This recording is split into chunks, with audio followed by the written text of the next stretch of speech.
자, 제목은 하나님의 예비하신 것을 알자. 예비하신 것을 알자. 세 번째입니다. 세 번째. 다시 말씀을 잠시 요약을 하면 하나님께서 우리를 부르시기 전에 다 예비해 놓으신다라고 말씀했습니다. 마치 엄마가 이제 아이를 낳기 전에 모든 걸 다 예배해 놓고 출산을 하듯이 마치 하나님께서도 우리를 부르시기 전에는 모든 것을 다 뭐 하시고 예배해 놓고 우리를 부르신다라는 겁니다. 그러면 하나님께서 뭘 예배해 놓으셨냐? 구약 시대에는 어디를 예배하셨다고요? 가나안 땅을 예배하셨다지. 가나안 땅을 딱 예배해 놓고 그 가나안 땅 안에 있으면 하나님께서 뭐 하시고 축복하시고, 근데 가나안 땅을 벗어나면 하나님께서 징계하시고 다시금 돌아오게 하시는 그러한 말씀이 성경에 기록이 되어 있단 말이에요. 그래서 구약 시대에는 뭘 예배하셨다? 가나안 땅을 예배하셨다. 신약은 이것이 가나안 땅의 영적 의미는 예수 안이라고 말씀했습니다. 우리가 예수 안에 있을 때 하나님께서 마치 구약에 가나안 땅에 있을 때 이러이러한 축복을 주시겠다라고 신명기서에 많이 기록이 되어 있는데, 그러한 축복은 오늘날 어디 안에서? 예수 안에 있을 때 우리에게 주어진다라고 말씀했습니다. 근데 우리가 처음부터 가나안 땅, 예수 믿자마자 가나안 땅에 딱 들어가냐? 그러지 않고 과정이 있다라고 말씀했어요. 그 과정이 애굽과 그 다음에 광야와 그 다음에 가나안이라고 말씀했어요. 가나안은 어디라고요? 가나안 안, 예수 안이라고 말씀했어요. 예수 안이. 그러면 애굽은 어디냐?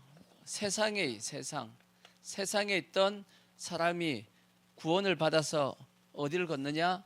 홍해를 건너고 그 다음에 홍해를 건넌 다음에 어디에 들어가죠? 광야에 들어간대. 그 이 광야에 시험과 연단을 거쳐서 그 다음에 어디를 건너요? 요단강을 건넙니다. 요단강을 건너서 어디에 들어가냐? 가나안 땅 안에 이렇게 들어가게 되어 있다라고 말씀을 드렸습니다. 그래서 애굽은 뭘 예표하는 거냐? 영적으로 세상을 예표하는데, 애굽에는 왕이 누구냐? 바로가 왕이었듯이 세상의 왕은 누구라고요? 마귀가 세상 임금이라고 예수님께서 말씀했죠. 애굽에 있는 모든 사람은 바로의 종이듯이 동일하게 세상의 모든 사람은 누구의 종이다? 마귀의 종입니다. 그래서 마귀가 끄는 그대로 뭐 하고 있어요? 끌려다닌다라고 말씀했어요. 그리고 애굽에 있는 모든 사람은 뭐가 없냐? 기업이 없어요. 그러듯이 세상에 있는 사람들은 뭐가 없냐? 이들도 기업이 없습니다. 왜? 죽으면 끝이요. 그리고 애굽에 있는 모든 사람들, 이 애굽에 있는 하나님의 택한 백성들을 구원하기 위해서 하나님께서 누굴 보내셨죠? 모세를 보냈듯이 동일하게 세상에 있는 영혼들을 구원하기 위해서 누가 오셨죠?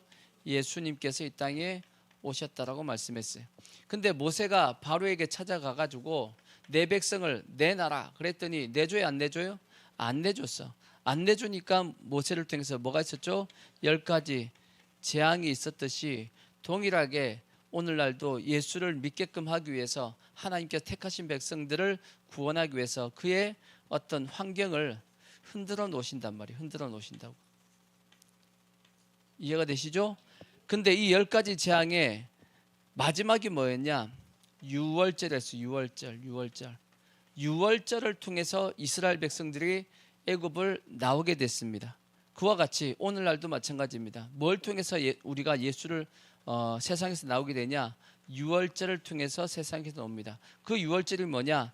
예수 그리스도의 어린 양 대신 예수 그리스도의 죽음입니다.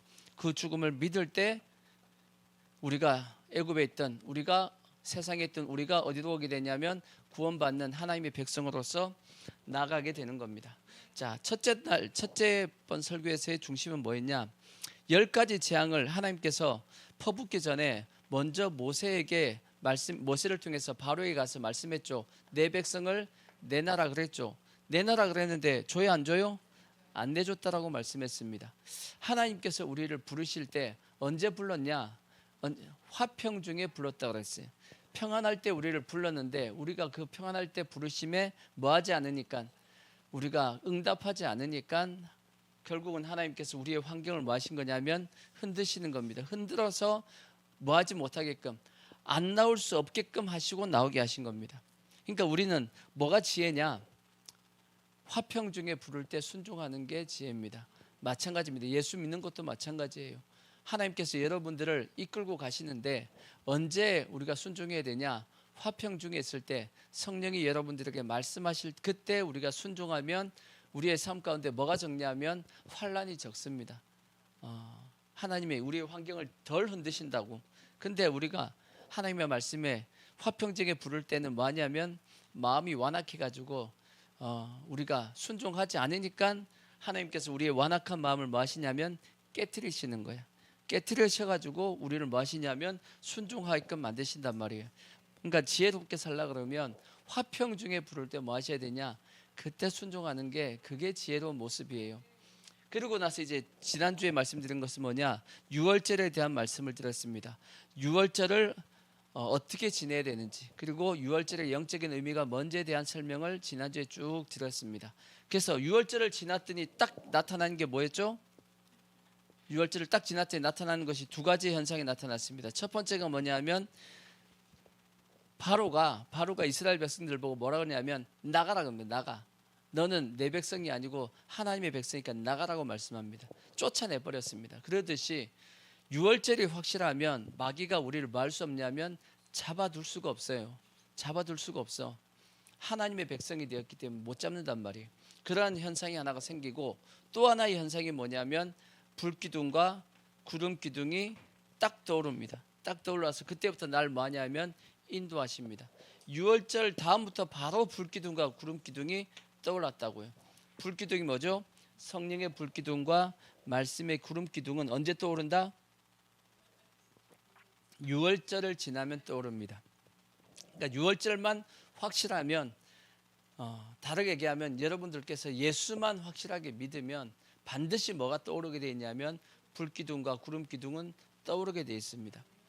자, 그래서 우리가 유월절을 확실하게 우리가 지난주에 말씀드렸던 것처럼 유월절을 지나야 됩니다. 근데 이제 오늘 말씀부터 유월절을 지나서 이제 불기둥과 구름기둥이 이스라엘 백성들을 이제 인도하십니다. 인도하시는데 어디로 인도했냐면, 원래 이스라엘 지도를 보십시오. 이스라엘 지도를 보면 지도가 이렇게 돼 있죠. 이렇게 보면 여기 이제 애굽이 있으면 여기가 가나안 땅이잖아. 가나안 땅이죠. 그러면 어디로 가야 되죠? 이렇게 올라가면 됩니다. 이렇게 올라가면 돼. 근데 여기에 뭐가 있죠? 여기에 블레셋이 있어요. 블레셋이 있으니까 이스라엘 백성들은 불기둥과 구름기둥이 이쪽으로 안 올라가고 어느 쪽으로 갔죠? 밑으로 내려갔습니다. 어디로 갔죠? 홍해 쪽으로 갔다 했어. 홍해 쪽으로. 홍해를 향해서 갔다고. 왜 그러면 위쪽으로 올라가지 않고 밑으로 내려갔냐? 자, 출애굽기 13장 17절에 보시면 그 이유가 설명이 되어 있습니다. 출애굽기 13장 17절 보시면 바로가 백성을 보낸 후 블레셋 사람의 땅의 길은 가까울지라도, 그렇죠? 블레셋 쪽으로 가는 길은 뭐할지라도 가까울지라도 하나님이 그들을 그 길로 인도하지 아니하셨으니 이는 하나님이 말씀하시기를 이 백성이 뭘 하게 되면, 전쟁을 하게 되면 마음을 돌이켜 다시금 어디로 돌아갈까봐 애굽으로 돌아갈까 하셨음이라 그렇게 되어 있습니다. 그래서 그러므로 하나님이 홍해의 광야의 길로, 홍해 쪽으로 행해주고 광야의 길로 돌려 백성을 인도하심에 이스라엘 자손이 애굽 땅에서 대회를 지어 나왔다라고 되어 있습니다. 위로 올라가지 않고 반대로 이제 광야 홍해 길로 갔다라고 말씀합니다. 왜요? 이유가 뭐라 그랬죠? 전쟁을 하게 되면 다시금 돌아가자 그러면 전쟁을 하게 되면 돌아가자고 했던 것은 왜 그러냐? 아직까지 이스라엘 백성들이 뭘 할 수 있는, 전쟁할 수 있는 뭐가 안 된다? 아직까지 전쟁할 수 있는 실력이 안 된다는 뜻입니다. 전쟁하면 다시금 세상으로 돌아갈 가능성이 컸기 때문에 하나님께서 전쟁을 피하기 위해서 홍해의 길로 가게 하셨다라고 말씀합니다. 그럼 전쟁을 언제 할 수 있죠? 우리의 신앙에서 언제쯤 여러분 영적인 전쟁을 할 수 있겠어요? 성경에 언제쯤 전쟁을 할 수 있는지 성경에 기록된 부분이 있습니다. 자, 요한 1세 보시면 요한일서 2장 12절을 한번 보시면 사도 요한이 성도의 신앙의 단계를 네 단계라고 설명을 해놨어요. 요한일서 2장 12절. 자, 성도의 신앙의 단계가 몇 단계다? 요한은 몇 단계다? 네 단계를 얘기했어요. 네 단계. 사도 바울은 몇 단계를 얘기했죠? 세 단계 얘기했어요. 사도 바울은 육에 속한 사람, 세상에 속해 있는 육에 속한 사람, 그 다음에 육신에 속한 사람, 예수를 믿음에도 불구하고 여전히 육신을 쫓아가는 사람, 육신에 속한 사람, 또 하나 사람, 또는 그 다음에 세 번째 영에 속한 사람, 신령한 사람. 그렇게 세 종류의 사람으로 분류했다고. 근데 요한은 예수 믿는 사람을 몇 등분으로 했냐? 몇 단계? 네 단계. 첫 번째 보니까 뭐냐면 자녀들아, 내가 너희에게 쓰는 것은 너희 죄가 그의 이름으로 말미암아 사함을 받았으며. 첫 번째 단계 뭐예요? 자녀들아, 자녀들아, 자녀의 단계가 있고, 두 번째 뭐냐? 아비들아, 내가 너희에게 쓰는 것은 너희가 태초부터 계신 이를 알았다. 아비의 단계가 하나가 있네. 아비들아 한 게 있고, 그 다음에 세 번째 아이들아, 내가 너희에게 쓴 것은 너희가 아버지를 알았으며. 그 다음에 아비들아, 내가 너희에게 쓴 것은 너희가 태초부터 계신 이를 알았으며. 그 다음에 청년들아 해놓고, 내가 너희에게 쓴 것은 너희가 강하고 하나님의 말씀이 너희 안에 거하시며 너희가 흉악한 자를 이기었음이라. 그렇게 되어 있어요. 자, 이 네 단계입니다. 자녀의 단계, 아이의 단계, 청년의 단계, 아비의 단계. 어느 게 제일 좋아요?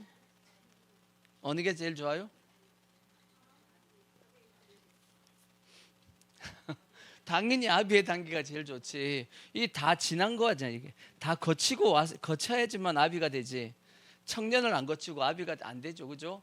아비가 되기 위해서는 이 과정을 다 거쳤다는 뜻입니다. 아비들아가 가장 성숙한 단계입니다. 근데 영적 전쟁은 언제 하냐? 청년이 돼야지만 할 수 있다 그랬어. 보면 청년들아, 내가 너희에게 쓴 것은 너희가 강하고, 그 다음에 무엇이? 하나님의 말씀이 너희 안에 거하시며 너희가 흉악한 자, 그러니까 마귀죠. 마귀를 뭐 했다? 이겼습니다. 청년들이 뭘 할 수 있냐면 영적 싸움을 할 수 있는, 영적 전쟁을 할 수 있는 실력은 언제쯤 돼야 되냐? 청년들이 돼야 돼. 뭘 알고 있는 거예요? 하나님의 말씀이 그 안에 있다 보니까 뭐 할 수 있다? 싸울 수 있는 겁니다. 그러니까 우리가 빨리 청년의 단계까지 올라가야 돼. 아멘? 그러면 자녀의 단계는 뭐냐? 다시 보시면 12절 다시 보시면, 자녀들아, 자녀는 뭐냐? 내가 너희에게 쓰는 것은 너희 죄가 그의 이름으로 말미암아 죄사함을 받았다. 죄사함을 받았다. 이제 뭐 했다는 뜻이에요? 거듭났다, 구원받았다, 그 뜻입니다. 이제 태어났다, 그 뜻이에요. 우리가 태어나면 죄사함을 받으면 뭐가 되죠? 하나님의 자녀가 됩니다. 아멘. 이제 태어난 단계입니다. 두 번째 아이들아 있어요. 아이들아. 그 밑에 보시면 아이들아, 이제 아이들 14절 보시면, 아이들아, 내가 너희에게 쓴 것은 너희가 누굴 알았다? 아버지를 알았다. 아버지를 아는 단계가 뭐냐면 아이의 단계입니다. 아이가 아버지를 어떻게 알죠?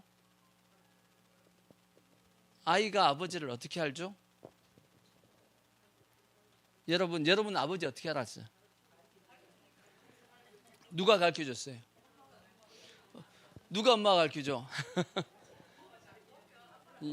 우리가 아버지를 어떻게 아냐면, 우리가 가만히 아기 때 누워 있는데 내 앞에 와가지고 아빠 해봐 한 그 사람이 아빠야. 그죠?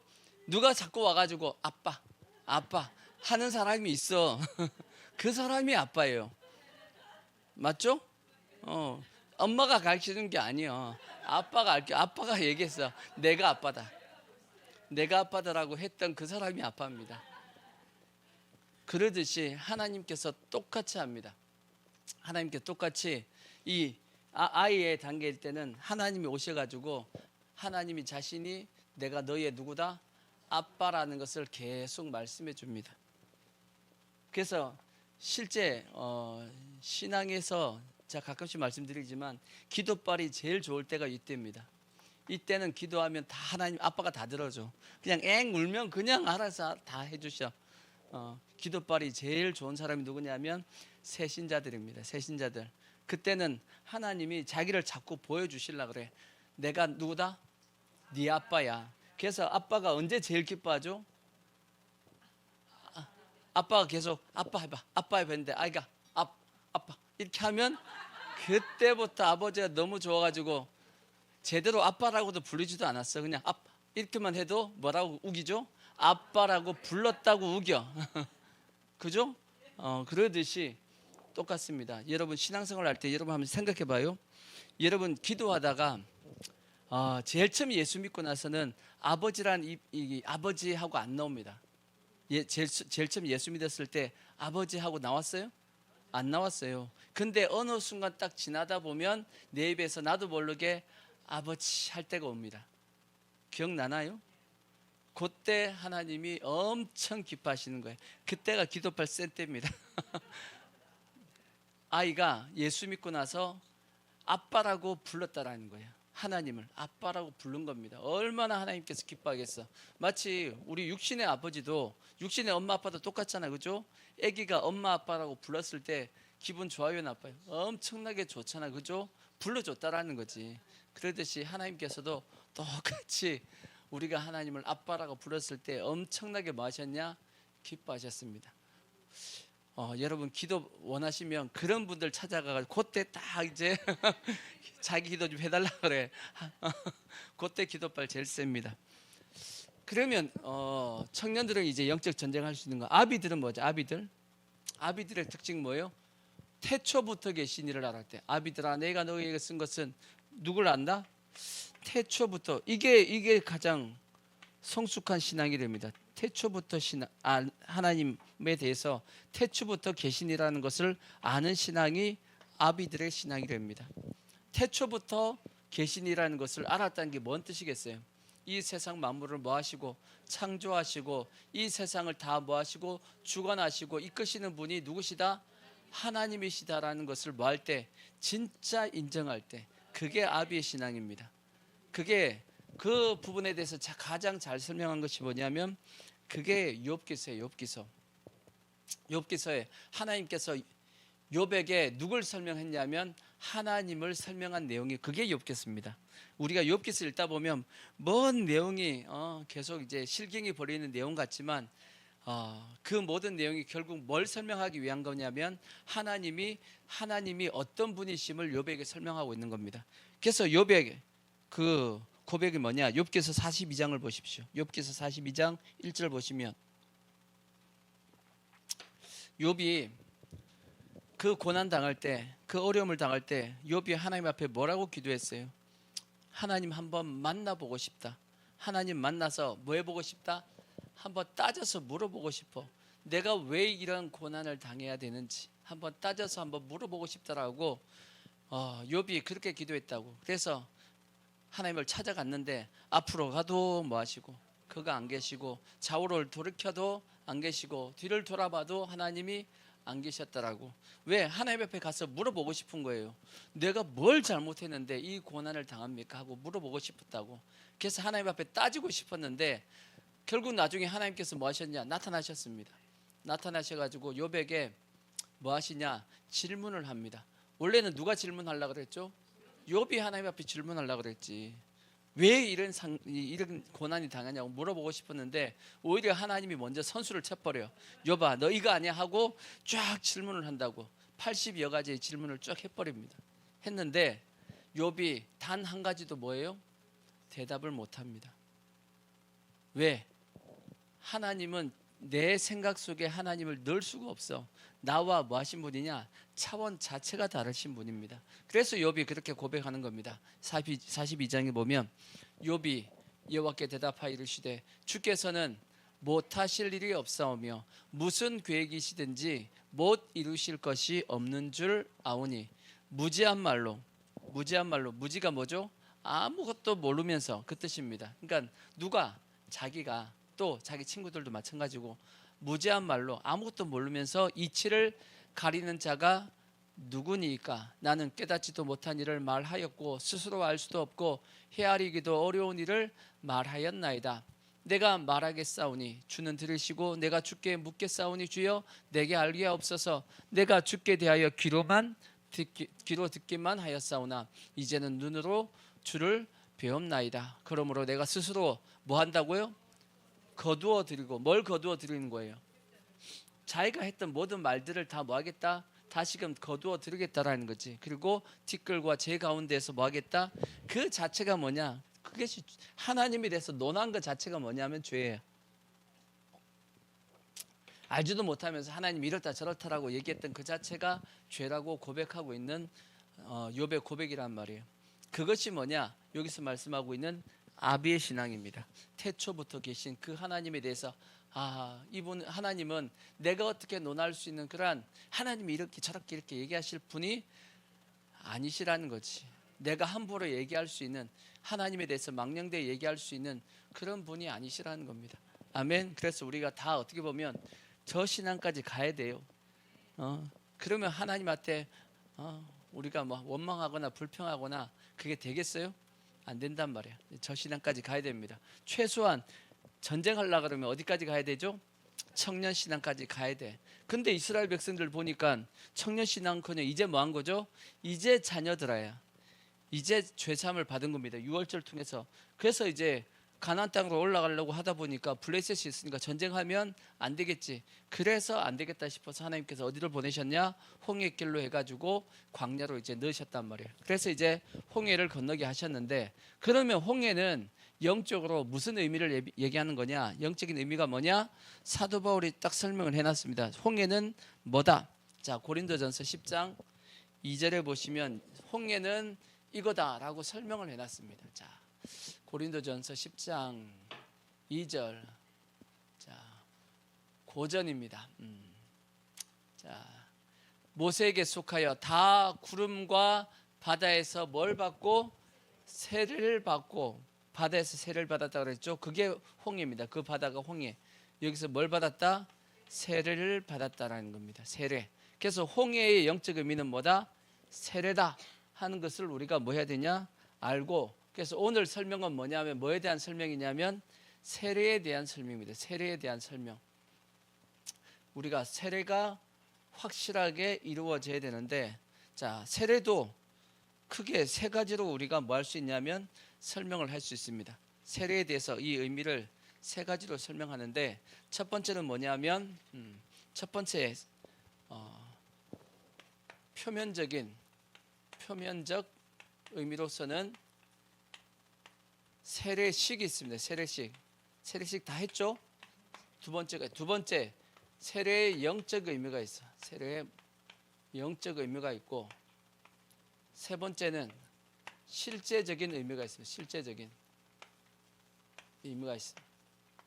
일단은 표면적 의미, 세례식. 우리가 세례식 다 받았잖아. 누가 받죠? 세례 받는 세례의 자격이 뭐죠? 세례의 자격? 세례의 자격이 뭐죠? 세례는 누가 받으면 되냐? 예수 믿으면 받으면 됩니다. 세례의 자격은, 성경적인 세례의 자격은 예수 믿으면 세례 받으면 됩니다. 물론 교회 헌법에는 뭐 6개월 이상 뭐 다니고 뭐 또 세례 교육을 받고 여러 가지 이제 자격 조건이 있습니다. 왜냐하면 혹시나 가짜로 이제 신앙 고백할까봐 그것이 확실하게 하기 위해서 이제 여러 가지 이제 문답도 공부하고 하는 것이 있지만, 실제적인 성경적인 세례는 누가 받을 수 있냐? 예수 믿으면 무조건 받을 수 있습니다. 어디 나와 있냐? 성경에 사도행전 8장에 나와 있습니다. 사도행전 8장 36절에 보시면 에디오피아 내시 간다게에 그 말씀에 기록이 되어 있어요. 자, 길 가다가 물 있는 곳에 이르러 그 내시가 말하되, 보라, 뭐가 있으니까 물이 있으니 내가 세례를 받음에 무슨 꺼리낌이 있느냐? 이에 명하여 수레를 멈추고 빌립과 내시가 둘 다 물에 내려가 빌립이 세례를 베풀고 둘이 물에서 올라왔다. 이렇게 되어 있습니다. 그러니까 세례는 누가 받을 수 있냐? 예수 믿으면 누구나 받을 수 있습니다. 근데 계속 받는 것이 아니고 세례는 몇 번 받는다? 세례식 한 번만 하면 됩니다. 왜냐? 세례식은 뭐하고 똑같으냐 하면 결혼식하고 똑같은 겁니다. 결혼식을 왜 하죠? 이 사람과 내가 이제 부부가 되었음을 하나님과 사람 앞에 선포하는 겁니다. 신앙 고백, 이게 신앙 고백이 아니죠. 이제 사람들 앞에 부부가 되었음을 고백하는 겁니다. 그래서 이제 부부가 됐으니까 다른 남자 여자 건드리면 돼, 안 돼? 안 돼요. 그러니까 그러듯이 모든 사람들에게 우리가 부부가 되었음을 알리는 겁니다. 그와 마찬가지로 세례식도 마찬가지입니다. 이제 내가 예수를 믿었습니다 하는 것을 하나님 앞과 그 다음에 성도들 앞에서 뭐 하는 거냐면 신앙 고백하는 겁니다. 이해가 되시죠? 그게 세례식입니다. 그래서 뭐 하라고 말씀하냐면 세례식을 하라고 말씀했어요. 예수님께서 말씀했잖아. 너희가 사람 앞에서 나를 시인하면 나도 하나님 아버지 앞에서 너희를 시인할 것이고, 너희가 사람 앞에서 나를 부인하면 나도 하나님 아버지 앞에서 너희를 부인하겠다라고 말씀했기 때문에 우리가 사람 앞에서 하나님을 시인하는 것을 우리의 신앙적인 행위로서 하는 것이, 그것이 뭐냐? 그게 세례식입니다. 아멘. 그래서 우리가 예수 믿으면 반드시 뭘 하게끔 하냐? 세례식 하는 겁니다. 꼭 세례식을 했다라고 해서 구원받은 것이 아니고, 구원받았으니까 뭐 하는 거다? 세례식을 하는 거다. 그것이 표면적인 세례의 의미입니다. 하지만 이제 영적인 의미, 좀 더 깊이 이제 우리가 봐야 될 것은 뭐냐? 세례의 영적인 의미는 뭐냐? 우리가 봤던 본문 말씀입니다. 자, 로마서 6장 1절부터 보시면 세례의 영적인 의미가 설명이 되어 있어요. 그런즉 우리가 무슨 말 하리요? 은혜를 더하게 하려고 죄에 거하겠느냐? 그럴 수 없느니라. 죄에 대하여 죽은 우리가 어찌 그 가운데서 더 살리요? 무릇 그리스도 예수와 합하여 세례를 받은 우리는 그의 죽으심과 합하여 세례를 받은 줄을 알지 못하느냐? 그러므로 우리가 그의 죽으심과 합하여 세례를 받음으로 그와 함께 장사되었나니, 이는 아버지의 영광으로 말미암아 그리스도를 죽은 자 가운데서 살리심과 같이 또한 새 생명 가운데 행하게 하려 함이라. 만일 우리가 그의 죽으심과 같은 모양으로 연합한 자가 되었으면 또한 그의 부활과 같은 모양으로 연합한 자도 되리라. 쭉 이게 로마서 6장에 설명되어 있는데, 세례의 영적 의미는 뭐냐? 첫 번째는 뭐냐면 나는 예수와 함께 뭐 했다? 죽었다. 두 번째, 장사되었다. 세 번째, 부활했다. 이것이 세례의 영적인 의미입니다. 나는 예수님과 함께 뭐 했다? 죽었다. 그 다음 뭐 했다? 장사되었다. 장사되었다는 뜻이 뭐예요? 땅에 묻은 걸 장사 치는다 그러죠. 그죠? 땅에 묻는 걸 얘기합니다. 누굴 묻죠? 확실하게 죽었으니까 땅에 묻는 겁니다. 어설프게 죽었다고 절대 안 묻어. 어설프게 묻으면 돼, 안 돼요? 어설프게 죽은 것 같은데 진짜 죽었나? 근데 땅에 묻어버리자. 확실하게 죽게. 그렇게 하진 않는다고. 그죠? 확실하게 죽은 사람만 뭐 하죠? 장사 지낸 겁니다. 그러니까 장사 지냈다라는 것은 확실하게 뭐 했다? 죽었다라는 의미입니다. 그리고 확실하게 죽었으니까 거기서 뭐가 생기죠? 부활을 말씀하고 있는 겁니다. 부활을 했다라는 것은 뭘 의미하냐? 예수님께서 하셨던 모든 말씀이 곧 사실임이, 진리임이 증명되는, 그것이 뭐냐면 부활이라고 말씀을 드렸습니다. 왜? 누구든지 예수님처럼 말하고 죽을 수 있어요. 근데 죽어서 그 사람이 끝나버렸어. 그럼 뭐가 안 되죠? 그 사람의 말이 맞는지 틀린지 확인이 안 된다고. 왜? 죽어버렸으니까. 근데 예수님은 뭐 했으니까? 부활하심을 통해서 그분이 하셨던 모든 말씀이 다 사실임이 증명된 겁니다. 그렇죠? 그래서 나는 예수와 함께 죽었고 장사되었고 부활했다. 이것이 세례의 첫 번째 의미입니다. 뭐가 죽었다는 뜻이죠? 근데 뭐가 죽었죠? 성경에 뭐가 죽었다고 말씀했죠? 일단 2절부터 보시면 뭐가 죽었다고 되어 있죠? 뭐가 죽었냐? 첫 번째 죄가 죽었다 했어요. 죄. 그럴 수 없느니라. 죄에 대하여 죽은 우리가 어찌 그 가운데 더 살리요? 죄에 대하여 죽었다는 게 뜻이 뭐예요? 그러면 죄에 대하여 죽었다. 예수님께서 왜 죽으셨죠? 우리의 죄를 마하기 위해서 우리의 죄를 사하시기 위해서 죽었단 말이에요. 그죠?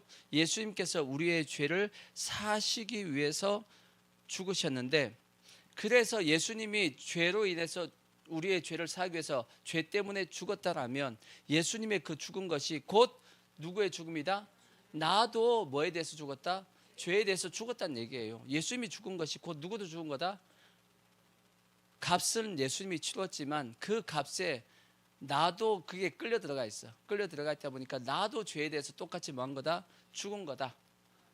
예수님이 죽은 것이 곧 나도 죽은 거다. 나도 죄에 대해서 죽었다는 뜻입니다. 두 번째, 자, 세 번째부터 그 다음에 요 말씀부터 먼저 보고 그 밑에 5절을 보시면 6절 보시면 우리가 알거니와 우리의 뭔 사람이 옛사람이 있습니다. 옛사람이 예수와 함께 십자가에 못 박힌 것은 그렇게 되어 있죠. 우리의 뭐도 죽었다? 옛사람도 죽었다라고 되어 있습니다. 아멘. 자, 그럼 갈라디아서 2장 19절을 보시면 갈라디아서 2장 19절 좀 더 설명하고 갈라디아 2장 19절 내가 율법으로 말미암아 율법에 대하여 뭐 했다? 율법에 대해 죽었다. 자, 예수와 함께 죽었는데 뭐가 죽었냐? 세 가지가 죽었어요. 죄에 대하여 죽었고 그 다음에 율법에 대하여 죽었고 또 뭐가 죽었다? 우리의 옛사람이 죽었다라고 되어 있어. 자, 율법에 대하여 죽었다는 뜻은 곧 똑같습니다. 죄에 대하여 죽은 거하고 똑같은 말씀이에요. 왜냐? 예수님께서 십자가에 못 박히신 이유가 뭐 때문이죠? 죄 때문에 죽었죠. 왜 예수님께서 죄 때문에 죽어야 했냐? 죄의 삭은 뭐니까 사망이기 때문에 그것이 율법이 요구하는 겁니다. 율법이 요구하는 것이 죄의 삭은 사망이기 때문에 예수님께서 죽으셨단 말이에요. 그 율법을 뭐 하기 위해서? 다 이루시기 위해서 죽었다라고. 근데 동일하게 예수님께서 율법을 다 이루기 위해서 죽으셨다라면 동일하게 나도 율법을 다 뭐 한 거다? 다 이룬 겁니다.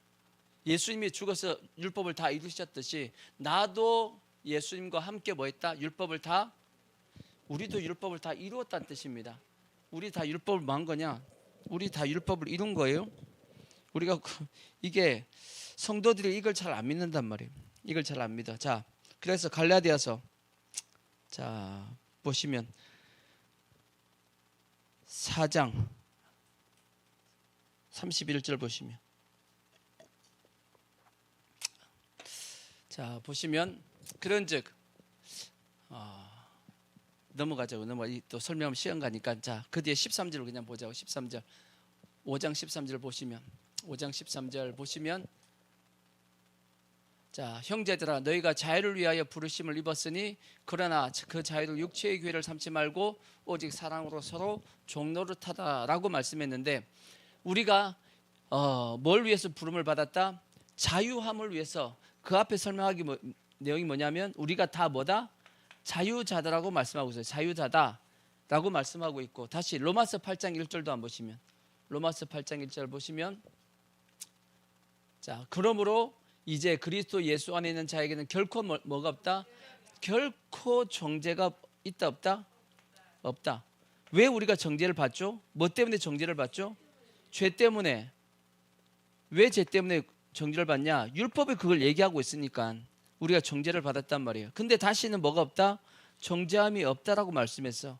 그래서 율법에 우리를 뭐 할 수 없다? 우리에게 요구할 수 없다. 율법이 요구할 수 없으니까 결국은 뭘로 우리를 깰 수 없다? 죄로 우리를 깰 수 없다라는 겁니다. 그래서 우리는 뭐다? 자유자다라는 거. 자유다. 우린 자유자다라는 거지. 이해가 되시죠? 그러니까 우리는 예수와 함께 죽음을 통해서 다시는 죄에 대해서 눌릴 필요가 있어요 없어요? 율법 다 이루었다니까. 우리가 예수님께서 이루신 것이 곧 누가 이루신 거다? 내가 이루신 거다. 내가 이루었다는 뜻이니까. 율법도 그래서 죄가 다 해결되었으니까 율법도 다 우리가 해결한 것입니다. 그리고 우리 옛사람도 마찬가지지. 옛사람도 십자가와 함께 못 박혀 죽었다라고 말씀했죠. 다 죽었다라면 옛사람이 죽었으니까 우리는 다 뭐죠 이제? 우리는 다 새 사람이에요. 우리는 새 사람이라고. 그래서 고린도후서에 보시면 고린도후서 5장 17절 뭐라고 말씀했죠? 고린도후서 5장 17절 그런즉 누구든지 그리스도 안에 있으면 뭐다? 새로운 피조물이라. 이전 것은 지나갔으니 보라 뭐가 되었다? 우리가 다 뭐냐면 새 사람이에요. 새 거라고, 새 거. 그러니까 새 사람이 되었기 때문에 새로운 피조물이니까 우리 옛 사람은 뭐한 거다? 죽었다고. 근데 문제가 뭐냐면 여전히 우리가 뭘 쫓아다니고 있냐면 금요일 날도 말씀했죠. 옛 사람이 뭘 가지고 있냐면 습관을 가지고 있다. 습관을. 자, 에베소서를 보시면 에베소서 4장 22절을 보시면 이것 때문에 우리가 저걸 잘 못 믿고 있는 겁니다.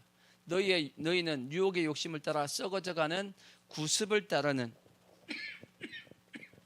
무엇을요?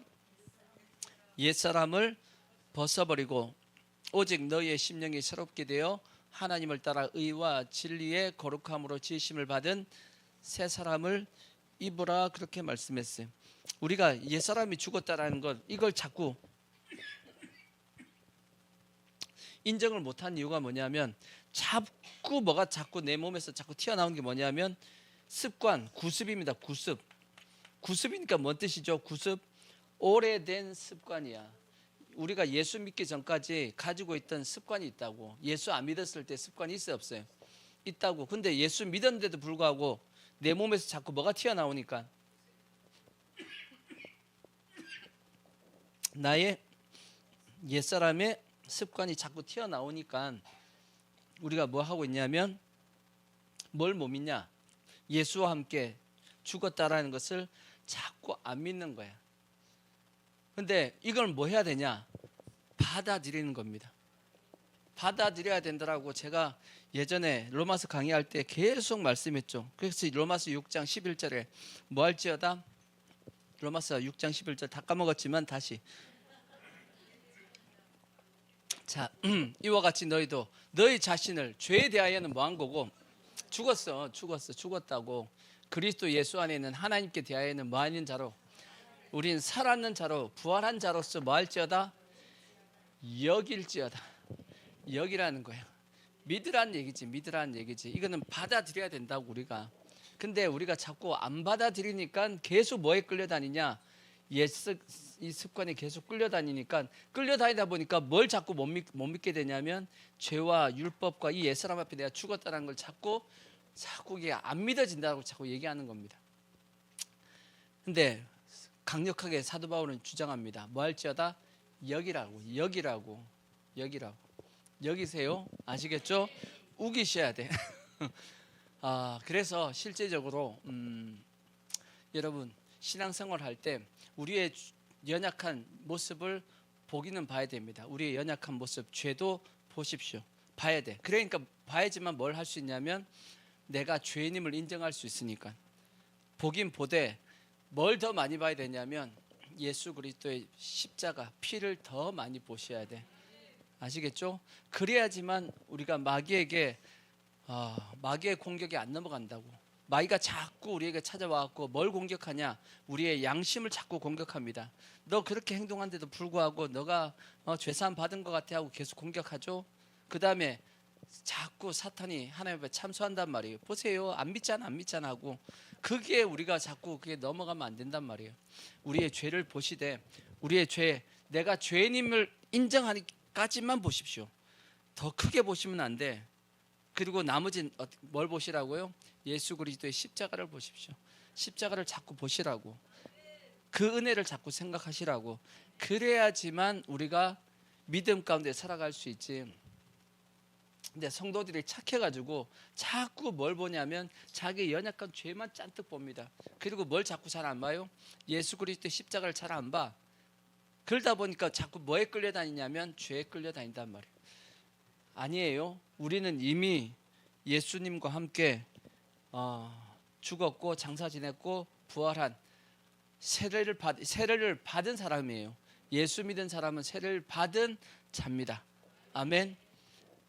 또 계속 설명하면 똑같은 얘기 계속하는 거고. 자, 두 번째, 그리고 또 두 번째 영적 의미는 뭐냐? 그래서 우리는 예수와 뭐가 돼 있다? 연합되어 있다는 거예요. 연합되어 있다. 예수와 연합되어 있다는 뜻이 뭐냐? 예수님에게 이루어진 사건은 곧 누구에게 이루어진 사건이냐? 나에게도 다 동일하게 이루어진 사건입니다. 그리고 앞으로 예수님이 앞으로 남은 사역이 있죠? 그 사역은 동일하게 나에게도 이루어질 사역이야. 예수님의 전 목사님 설교한 7대 복음의 연합이 있죠. 복음의 7대 뭐가 있죠? 연합이 있죠. 연합이 있습니다. 연합. 첫 번째 뭐가 연합했다 그랬죠? 탄생의 연합. 두 번째 고난의 연합. 모르겠지만 자, 세 번째 뭐 있냐? 죽음의 연합. 예수님이 죽으시고 뭐 하셨죠? 부활하셨죠. 부활의 연합. 부활하신 예수님 뭐 하셨죠? 승천하셨죠. 승천의 연합. 승천하신 예수님은 다시 뭐 하시죠? 재림하시죠. 재림의 연합. 재림하신 예수님은 마지막 뭐 하시죠? 왕국을 이루십니다. 왕국의 연합입니다. 예수님에게 이루어진 이 사건들은 누구에게도 이루어진다? 나에게도 동일하게 연합되어 있다. 연합이라는 단어를 우리가 성경에는 여러 가지 다르게 설명이 많이 되어 있어요. 하나 되었다 라고도 설명되어 있고, 또 예수님, 우리가 예수 안에, 예수가 우리 안에, 다 똑같은 단어입니다. 다 똑같은 설명이에요. 그것이. 자, 탄생의 연합 뭔 뜻이냐? 예수님께서 2000년 전에 이 땅에 오셨죠. 마리아의 뱃속에 탄생을 했듯이 동일하게 오늘날 우리의 심령 안에도 누가 탄생하셨죠? 예수님이 탄생하셨다고. 우리 속에 누가 와 계시죠? 예수님이 와 계시다고. 예수님이 내 안에 탄생이 됐으니까 내가 구원을 받았지, 거듭났지. 그러니까 탄생이 연합이 됐다는 뜻입니다. 고난의 연합 뭐냐? 예수님이 그 10년 가운데 탄생하면 예수님께서 이 땅에 오셔서 고난을 당하셨듯이 동일하게 우리도 뭘 당한다? 고난을 당하게 돼 있습니다. 고난으로 끝나는 것이 아니고 그 다음에 뭘로 가죠? 죽음으로 갑니다. 동일하게 예수님께서 죽었듯이 동일하게 누구도 죽는다? 우리도 같이 죽었다. 방금 죽었다고 얘기했잖아요. 예수님의 죽음이 곧 누구의 죽음이다? 그의 죽음이 곧 나의 죽음이다. 아멘. 좀 더 이제 확대 해석하면 예수님의 죽음을 통해서 예수님이 하셨던 마치 겟세마네 동산의 기도와 같이 아버지의 뜻대로 마옵시고, 아버지의 뜻대로 내 뜻대로 마옵시고 아버지의 뜻대로 해달라고 했듯이 동일하게 내 뜻을 죽이는 것, 그것도 동일한 죽음의 의미다라고 생각하시면 되고, 그 다음에 예수님이 부활하셨죠. 동일하게 우리도 예수님의 몸과 같이 뭐한다? 부활합니다. 우리가 부활의 시점은 언제냐? 휴거의 시점이고, 또 하나는 우리는 살아있으면 휴거고, 이미 이제 예수 믿고 돌아가신 분들은 예수님께서 뭐하고 온다? 데리고 온다 그랬어요. 데리고 온다 해서 그때 뭐한다? 부활하신다고 돼 있어요. 그렇죠? 부활. 예수님만 부활하는 것이 아니고 우리도 다 같이 부활의 몸이 되어진다라고 말씀했고, 부활하신 예수님이 뭐 하셨죠? 승천하셨듯이 이제 여기도 우리도 마찬가지예요. 우리도 뭐 하시냐? 우리도 뭐 하냐? 승천했어요. 그러니까 성도들이 우리가 승천했다고, 우리가 언제 승천했냐고. 성경에 승천했다라고 돼 있어. 에베소서 보시면, 자, 에베소서 2장 5절을 보십시오. 에베소서 2장 5절을 보시면 우리가 승천했다고 돼 있다고. 자, 허물로 죽은 우리를 그리스도와 함께 뭐 하셨고 살리셨고, 너희는 은혜로 구원을 받은 것이라. 또 함께 뭐 하사 일으키사, 죽은 우리를 부활시켜 일으켜가지고 뭐 하셨다? 그리스도 예수 안에서 함께 어디에 앉혔다? 하늘에 앉히시니. 여기서 중요한 게 우리의, 그래서 영적인 위치, 우리의 영적인 위치가 어디까지 올라가 있냐? 하나님 보좌까지 같이 올라가 있어요. 왜? 우리는 하나님의 뭐니까 자녀거든. 자녀로서 우리의 영적 위치는 여기까지 올라가 있다라는 거야.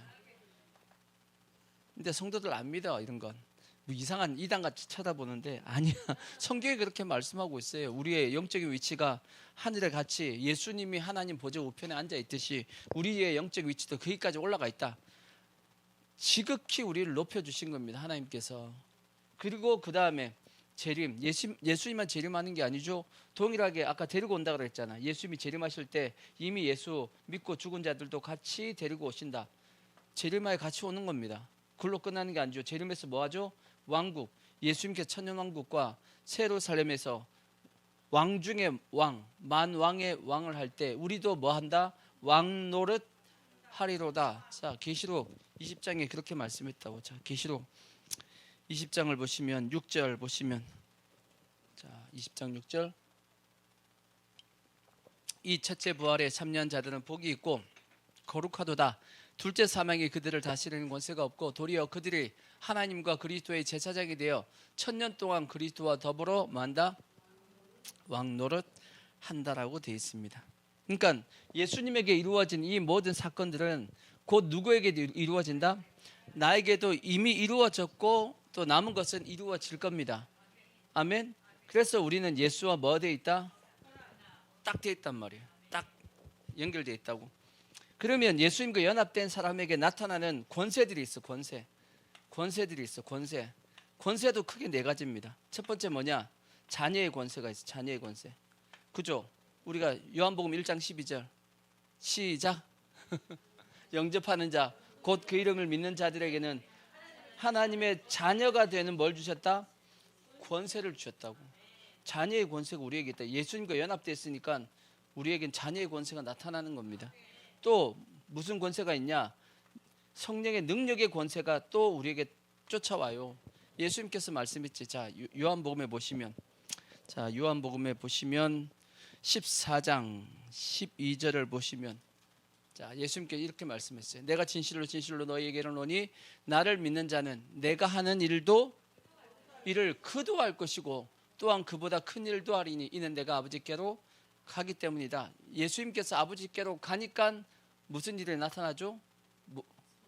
보혜사 성령님이 이 땅에 오신다라는 거죠. 보혜사 성령님이 오시면 너희가 뭘 할 수 있다? 내가 한 일을 너희들도 할 것이고 내가 한 일보다 더 큰 일도 하게 될 거다라고 그렇게 말씀을 하신 겁니다. 그러니까 뭐도 주시냐? 능력의 권세도 우리에게 주어지고 그 다음에 또 영광, 예수님만 영광 받으시는 것이 아니고 동일하게 누구에게도 영광이 주어진다? 우리에게도 영광이 주어진다라고 말씀했잖아. 제가 금요기도회 때 말씀했죠. 영광에 대해서 말씀하실 때 의의 직분의 영광에 대한 말씀을 드리면서 그 의의 직분의 영광이 곧 뭐라고 말씀했죠? 뭘 담는 거다? 예수님을 담는 거다라고 고린도 후서 3장에 전서 3장에 그렇게 설명이 되어 있었습니다. 영광도 우리에게 주어진다. 영광의 권세. 네 번째가 뭐냐면 상속입니다. 상속의 권세.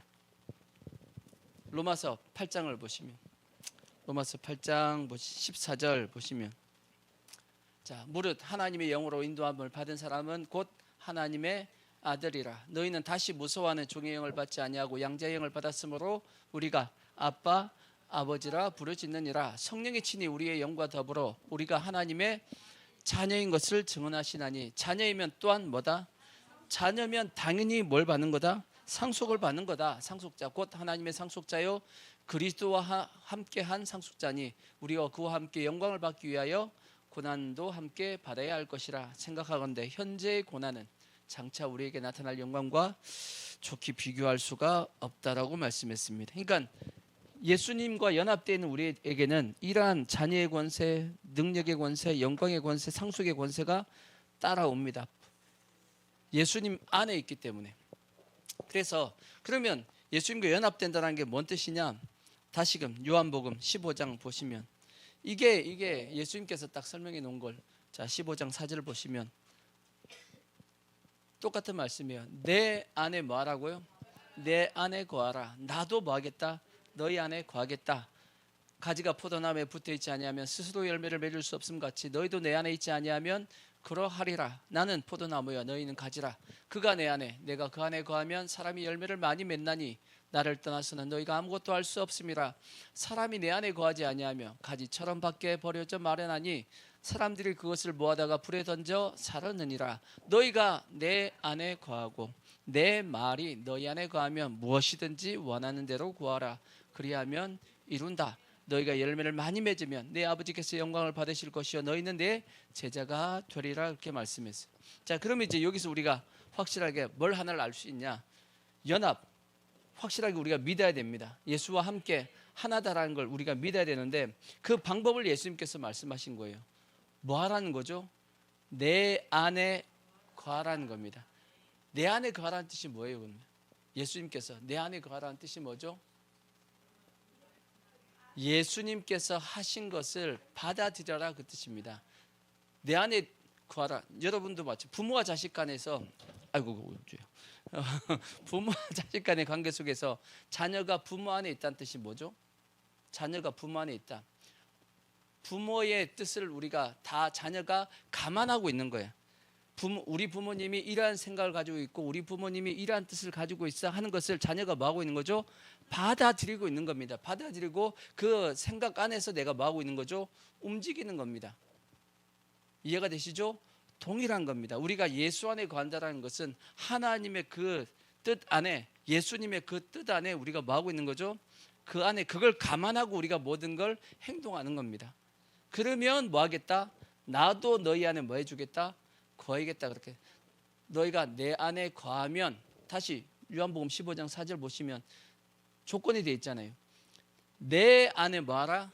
거하라. 그러면 뭐 하겠다? 나도 너희 안에 거해 주겠다. 이해가 되시죠? 그러니까 우리가 예수 안에 거하면, 예수 안에 거한다 다른 게 아닙니다. 예수님께서 이루어 놓으신 이 모든 것을 내가 뭐 하겠다? 받아들이겠다는 거. 받아들이면, 그러면 예수님도 어디 안에 들어와서 내 안에 들어와 주겠다라는 거지. 들어와서 뭐 해주겠다? 이러한 역사들을 누가 해주시냐? 주님이 해주시겠다. 예수님께서 해주시겠다, 그 뜻입니다. 그러니까 연합되었다 막 이게 뭐 단어가 복잡한 것이 아니고 간단합니다. 간단합니다. 아까도 말씀했지, 여길지어다야. 받아들이라는 겁니다. 받아들이면 이것이 예수와 함께 우리가 뭐가 되었냐? 이게 세례가 된 사람이야. 실제 영적으로 우리가 세례가 된 사람이 그런 사람이란 뜻입니다. 이제 그 다음에 이제 시간이 많이 갔지만 세 번째 실제적인 영적인 의미가, 또 실제적인 의미가 또 뭐냐? 이것은 성령 세례입니다. 성령 세례. 성령 세례. 실제적으로 우리의 삶 가운데 세례가 이루어져야 돼. 그러기 위해서 필요한 것이 뭔가 하고 봤더니 성령 세례가 필요해요. 왜냐? 예수님께서 죽으시기 전에 마지막 이제 만찬을 하셨죠. 마가다락방에서 만찬을 하시면서 긴 설교를 하셨다고. 그 긴 설교, 예수님이 긴 설교 두 번 있다 그랬죠. 한 번이 마태복음에 나와 있는 산상수훈이고, 또 한 번이 요한복음 13, 14, 15, 16 거기에 나와 있는 예수님의 설교가 또 긴 설교입니다. 긴 설교가 두 번 있어요. 근데 그 예수님께서 마가다락방에서 하셨던 그 긴 설교의 핵심적인 내용이 뭐냐? 뭘 받으라는 거죠? 성령을 받으라. 보혜사 성령을 받아야 된다 하고 계속 강조하시면서 설명하셨다고. 요한복음에 보면 있죠? 지금 시간이 없어 찾으면 시간이 가서 넘어가죠. 그러니까 예수님께서 마지막 죽기 전 뭘 강조하셨냐? 성령 세례를 강조하셨습니다. 그 다음에 예수님께서 부활하시고 난 다음에 부활한 후에 또 나타나셔가지고 너에게 평강이 있을지어다 하시면서 숨을 내쉬며 가라사대 뭘 받으라? 성령을 받을지어다 하고, 성령을 받으라 하고, 그때도 뭐 하셨냐? 성령을 말씀하셨다. 성령 받아야 된다고 말씀하셨고, 그 다음에 또 마지막에 승천하시기 전에 사도행전 1장에 보시면 뭐라고 말씀했죠? 오직 성령이 너희에게 임하시면 하면서 또 거기서도 뭘 하셨죠? 성령 받을, 그러니까 승천 전에도 똑같이 뭘 받아야 된다? 성령 받아야 된다고 말씀하셨고, 나중에 제자들도 똑같이 그렇게 돼요. 제자들도 뭘 하셨냐? 교회들마다 사마리아 교회라든지 에베소 교회라든지 사마리아 교회가 빌립을 통해서 예수를 믿긴 믿었습니다. 물세례를 다 받았습니다. 아직까지 근데 성령이 임하신 적은 없었다 그랬어요. 그래서 누가 갔어요? 베드로와 요한이 가가지고 성령 받기를 뭐 했다? 기도했다라고 그렇게 돼 있다고. 에베소에서 사도 바울이 뭐 했죠? 너희가 믿을 때 뭘 받았느냐? 성령을 받았느냐 하고 물어봤다고.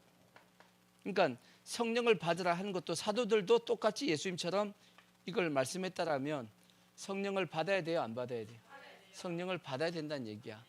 물론 성령이 우리가 보통 얘기하듯이 성령은 보통 임할 때 방언이 많이 나타납니다. 그러니까 방언하면 일단 성령 받은 거고, 꼭 그렇다고 해서 방언을 못한다고 해서 성령 안 받았냐? 그거는 또 아닙니다. 그건 아니지만 단지 성령이 임했을 때 방언의 역사가 많이 나타난다 하는 것은 우리가 맞는 거고, 일단은 우리가 뭘 구해야 되냐면 성령 세례 받기를 기도해야 됩니다. 그럼 왜 성령 세례를 받으라고 하는 이유가 뭘까? 성령 세례 왜 받아야 되냐? 이유는 간단합니다. 성령 세례를 받아야지만 어디를 지나기가 편하냐면 광야를 지나기가 편해. 광야를 지나려 그러면 성령 세례를 받는 것이 엄청나게 유익합니다. 왜냐? 성령이 오셔갖고 뭐 하시는 분이 성령이 오셔서 뭘 하시겠다라는 거예요. 자, 사도행전을 보시면, 자, 사도행전 요한복음에 보시면 예수님께서 요한복음에 말씀해서 요한복음 14장 16절을 보시면 성령이 오셔서 하시는 일이 있기 때문이에요. 뭐 하시냐? 내가 아버지께 구하겠으니 그가 또 다른 보혜사를 너에게 주사 영원토록 너희와 함께 있게 하리니 그는 진리의 영이라. 세상은 능히 그를 받지 못하나니 이는 그를 보지도 못하고 알지도 못함이라. 그러나 너희는 그를 아나니 그는 너희 속에 너희와 함께 거하시며 너희 속에 계시겠습니다 라고 말씀했고, 그 다음에 그래서 내가 너희를 고아와 같이 버려두지 않겠다라고 말씀했고, 그 뒤에 이제 25절을 보시면 25절 내가 아직 너희와 함께 있어서 이 말을 너희에게 하였거니와 보혜사 곧 아버지께서 내 이름으로 보내실 성령 그가 너희에게 모든 것을 뭐하고 모든 것을 가르치고 내가 너희에게 말한 모든 것을 뭐하게 한다? 생각나게 한다 그랬어. 생각나게 한다. 사도 요한은 이것을 뭐라고 말씀했냐면 기름 부음이라고 그랬어요. 요한 1서에 보시면 요한 1서 2장 20절을 보시면 요한 1서 2장 20절 너희는 거룩하신 자에게 뭘 받음으로? 기름 부음을 받고 모든 것을 안다 모른다. 안다라고 되어 있고, 그 뒤에 27절도 보시면 27절 보시면 너희는 주께 받은 바 무엇이? 기름 부음이 보혜사 성령을 받는 겁니다. 성령 세례입니다. 기름 부음이 너희 안에 거하나니 아무도 너희를 말 필요 없고 가르칠 필요가 없고 오직 그의 기름 부음이 성령이 모든 것을 너희에게 가르치며 또 참되고 거짓이 없으니 너희는 가르치신 그대로 주 안에 거하라. 그렇게 돼 있어. 성령이 뭘 하신다? 모든 걸 가르치고 뭐하고 한다? 생각나게 하신다. 뭘 생각나게 하는 거죠? 예수님의 말씀을, 그러니까 결국 하나님의 말씀을 가르치고 생각나게 하는 그것이 성령 세례다라고 말씀했어요. 제가 가끔씩 말씀드리는 워치만이 책에 보면, 워치만이 영에 속한 사람 그 책에 보면 성령 세례에 대해서 뭐라고 기록해놨냐면 직관의 확대라. 뭐예요? 직관의 확대. 직관의 확대. 직관의 확대가 뭔 뜻이냐면 우리의 영의 기능이 세 가지가 있다고 해서 영의 기능. 우리 속에 영이 있어요, 없어요? 영이 있죠. 영의 기능이 세 가지였어요. 기억하시나요? 첫 번째 뭐예요? 생각이 안 나지? 감사합니다. 늘 새로워. 하여튼 늘 새로워. 영의 기능 세 가지. 양심. 첫 번째 양심. 두 번째가 뭐냐면 직관이에요. 직관이란 뜻이 뭐냐면 하나님의 성령이 내 안에 있다고. 하나님의 성령이, 우리가 거듭났기 때문에 내 안에 누가 와 계시죠? 거듭난 사람은 그 속에 반드시 누가 와 계시냐면 성령이 와 계시다고. 성령이 와 계신데 이 성령님이 나에게 말한다고. 나의 누구에게 얘기하냐? 내 영에다가 얘기한다고. 내 영과 함께 거하고 계시니까 내 영에게 말한지, 그 내 영에게 말한 그것을 내 영이 또 누구한테 얘기하냐면 내 혼에다가 얘기한단 말이에요. 성령님이 지금 이렇게 얘기하고 있어하고 톡톡 두드린다고. 우리가 그걸 보통 뭐라고 그러죠? 성령의 감동이라고 그래요. 감동. 우리가 감동받았다 그러죠? 그 감동이 곧 직관입니다. 직관. 하나님의 성령이 나에게 말씀하고 있는 그걸 내가 깨달아 아는 걸 직관이라고 한다고. 이해가 되죠? 그리고 이제 두 번째가 직관이고, 세 번째가 뭐냐면 성령의 교통하심이에요. 교통. 성령의 교통하심 있죠? 성령이 나와 성령이 왔다 갔다 교통하고 또 성령이 같이 성도들끼리도 다 뭐하고 성령이 교통하신다고. 그게 다 무슨 기능이에요? 영의 기능이야. 영의 기능이라고. 이해가 되죠? 그 중에서 성령 세례가 뭘 뜻하냐? 직관의 뭐다? 확대다. 직관의 확대니까 결국은 뭘 확대시켰다는 뜻이에요? 하나님의 성령이 나한테 말씀하시는 그 능력을 뭐하게 하신다? 확대시켰다는 뜻이에요. 그러니까 우리가 하나님의 성령이 내 안에서 말씀하고 있는데 그걸 잘 뭐하니까 못 알아들으니까 그 기능을 뭐하게 하신다고요? 확 늘려버린다고. 마치 뭐하고 똑같으냐 하면 우리가 풍선 있죠. 풍선이 제일 처음에 딱 사면 다 쪼그라들잖아요. 이렇게 조그맣잖아, 그죠? 이걸 후 불어가지고 이따만하게 크게 만들었죠. 근데 이제 다시 바람을 쭉 뺐어요. 빼면 어떻게 되죠? 다시 요만큼 돼요? 아니에요. 그래도 어느 정도 늘어나 있어, 그죠? 근데 그 다음번에 후 불면 어떻게 하죠? 쉽게 늘어납니다. 쉽게 늘어나. 그거하고 똑같은 원리입니다. 성령 세례는 마치 뭐하고 똑같으냐 하면 한번 우리의 이 영의 이 직관의 능력을 확 크게 늘려놓은 거야. 이해가 되시죠? 확 크게 한번 늘려놓으면 그 다음부터 성령이 말씀하실 때 쉽게 뭐하냐면 알아듣습니다. 그 능력을 우리에게, 그래서 우리에게 뭘 구하라고 얘기하냐면 성령 충만을 구하라는 것은 그것이 크게 계속 확대되어 있게끔 하라고 성경이 말씀하고 있는 거예요. 이해가 되시죠? 왜 이게 필요하냐? 뭘 지나기 위해서는? 광야를 지나기 위해서는 반드시 뭐가 있어야 되죠? 광야 지나기 위해서는 반드시 필요한 게 뭐죠? 하나님께서 광야를 왜 지나게 하셨죠? 광야를 지나게 하셨던 이유가 뭔가요? 자, 신명기 8장 2절에 보시면 기록이 되어 있어. 신명기. 이제 물론 이제 다음 주에 더 자세하게 설명하겠지만 8장 2절. 신명기 8장 2절에 보면 내 하나님 여호와께서 이 40년 동안 내가 이 광야의 길을 걷게 하신 것을 기억하라.